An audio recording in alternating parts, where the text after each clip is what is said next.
आज रात खतरा टल जाएगा, ईरान को अपना हरमुज़ खोलना पड़ेगा। अमरीकी सदर का तेहरान की न्यूक्लियर सलाहियत ख़त्म करने का ऐलान। अब ईरान मशरिक़ वस्ता में किसी को हिरासा नहीं कर सकेगा। ईरान के पास एटम बम होता तो मशरिक़ वस्ता पर इस्तेमाल कर चुका होता। सदर ट्रंप का कहना था कि ईरान अब डील के लिए बेताब है, मुज़ाकरात कर रहे हैं, उसका कुछ नतीजा निकलेगा। ईरान को अपना हरमुज़ खोलना पड़ेगा। तेहरान के साथ नई शराइत पर मुज़ाकरात के इम्कानात मौजूद हैं।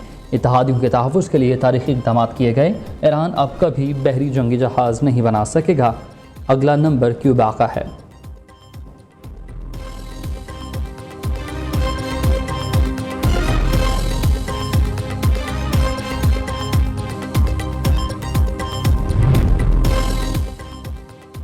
ट्रंप का आई डोंट केयर वाला बचगाना रवैया, ईरान से मुज़ाकरात की तड़प मगर ज़बान पर खुद पसंदी। CNN ने भांडा फोड़ दिया। अमरीकी सदर का कहना है कि ईरान की जिम्मेदारी है कि मुझे जंग बंदी पर कायल करे, मुझे फ़िक्र नहीं है कि डील होती है या नहीं। CNN के मुताबिक ईरानी सरकारी मीडिया कहता है कि ईरानी हुकाम मुज़ाकरात के हवाले से अमरीका की नीयत पर शक कर रहा है।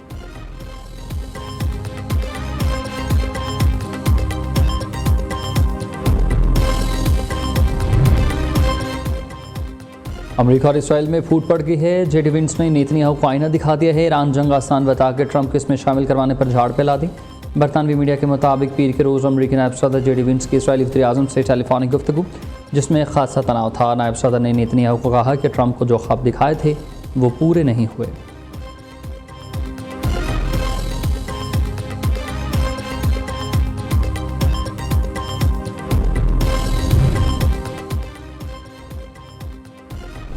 इस्लामाबाद आलमी सफारतकारी का मरकज़ है। आलमी नज़रें पाकिस्तान पर जम गई। 29 मार्च से पाकिस्तान, तुर्की, सऊदी अरब और मिस्र के वज़ीर ख़ारिजा का अहम 4 अफ्रीकी बैठक का फैसला। मशरिक़ वस्ता की सूरत हाल पर अहम मुशावरत मुतवक्के है। तुर्की, सऊदी अरब और मिस्र के वज़ीर ख़ारिजा शिरकत के लिए पाकिस्तान पहुँचेंगे।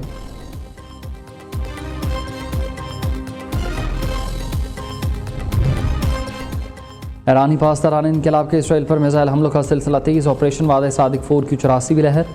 तिल अबीब है फौर शदूद के फौजी मुआशी मराकज़ को बैलिस्टिक मिसाइलों से निशाना बनाया गया। हमलों में अमरीकी अल खरज अड्डे पर रीफ्यूलिंग तैयारे तबाह हुए, जिसकी तस्वीर जारी। ईरान ने मिसाइलों पर अमरीकी वज़ीर जंग का स्टिकर लगाकर मजाक उड़ाया, जबकि 46 मुबैना जासूसों को गिरफ्तार कर लिया। पासदारान इनकलाब ने अमरीकी और सहूनी सनती इदारों के मुलाज़मीन को फौरी इनखला का हुक्म दिया।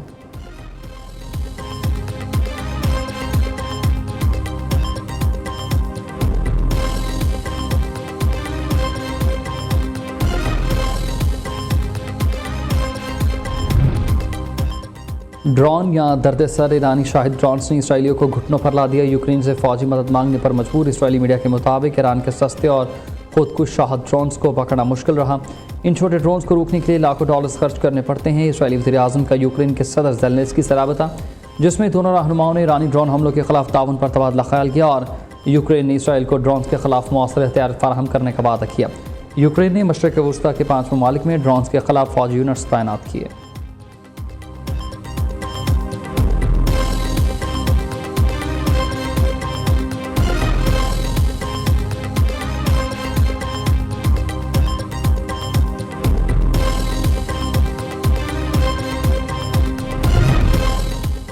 अमन मुज़ाकरात के पर्दे में कत्लेआम हुआ। क़म और अरवी में घरों पर मिसाइल हमले, 36 अफराद शहीद। अमरीका और इसराइल की मज़ीद खून रेज़ी की तैयारी।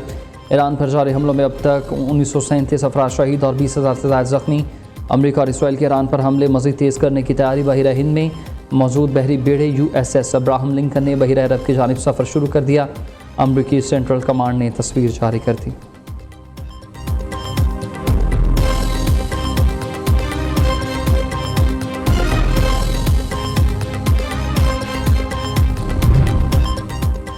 जंग के साय में ईरान का नया मास्टर प्लान। अपना हुर्मुज़ से गुजरने के लिए पैट ट्रांजिट सिस्टम तैयार। फाइनेंशियल टाइम्स की रिपोर्ट के मुताबिक अपना हुर्मुज़ से बाहिफाजत गुजरने के लिए एक जहाज़ की गुजरने की कीमत $20 लाख मुकर्रर। आलमी तजारत में खलबली। ईरानी रुकन पार्लियामेंट के मुताबिक अपना हुर्मुज़ से गुजरने वाले जहाज़ों की तादाद अब 135 से गिर कर सिर्फ 116 रह गई। जो जहाज़ इस रास्ते से गुजरने में कामयाब हुए उनका ताल्लुक ज़्यादातर चीन, भारत या पर खलीजी ममालिक से था, जबकि बाज़ डार्क फ्लैट के जहाज़ भी शामिल थे जिन पर मगरबी पाबंदियाँ आयद हैं।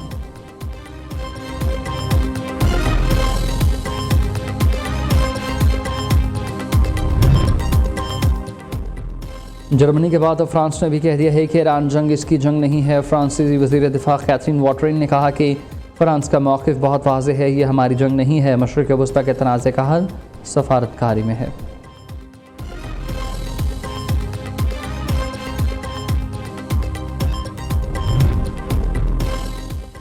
पाकिस्तान की खामोश सफारतकारी रंग ले आई है। मारूफ तजियाकार स्टीव विटकॉफ और अमरीकी मीडिया ने एतराफ़ किया, पाकिस्तान की भरपूर टेलीफोनिक सफारतकारी के नतीजे में ईरान की जानिब से मस्बत और मजबूत पैगामात मौसूल।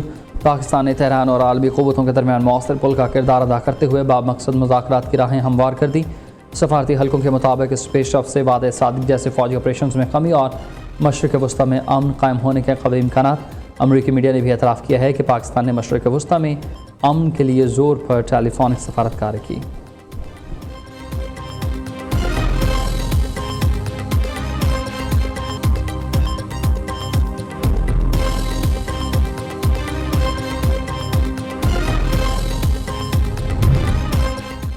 वज़ीर-ए-आज़म शहबाज शरीफ का मुश्किल हालात में आवाम के लिए बड़ा तोहफ़ा, पेट्रोल और डीज़ल की कीमतें बरकरार रखने का ऐलान।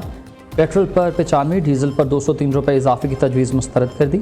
वफाकी हुकूमत का इस हफ्ते मज़ीद 56 अरब रुपये का बोझ उठाने का फैसला। वज़ीर-ए-आज़म शहबाज शरीफ कहते हैं कि दुनिया भर में पेट्रोल की कीमतें दुगनी हो चुकी हैं, मेरे लिए आवाम के मुआशी तहफ़्फ़ुज़ के सिवा कुछ नहीं।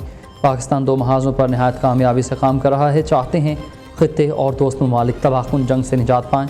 फील्ड मार्शल सैयद आसिम मुनीर इस अमल में खलीदी किरदार अदा कर रहे हैं।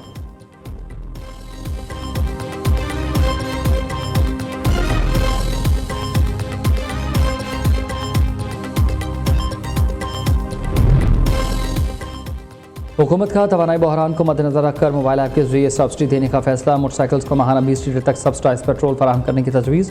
800 सीसी गाड़ियों के लिए सब्सिडाइज पेट्रोल फराहम करने का फैसला न हो सका। मुल्क के 12,000 पेट्रोल पंप्स पर 24,000 मोबाइल फ़ोन फराहम किए जाएंगे।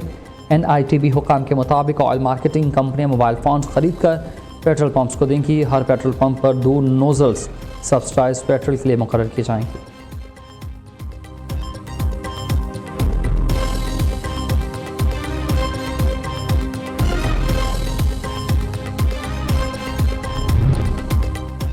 वज़ीर आला मरीम नवाज़ का पंजाब में आज अर्थ आवर मनाने का ऐलान। 28 मार्च को सूबे में रात 8:30 से 9:30 बजे तक रोशनियाँ बंद की जाएंगी। वज़ीर आला मरीम नवाज़ का कहना है कि नई नस्ल को महफूज और साफ़ माहौल फराहम करने के लिए इज्तिमाई काविश की ज़रूरत है।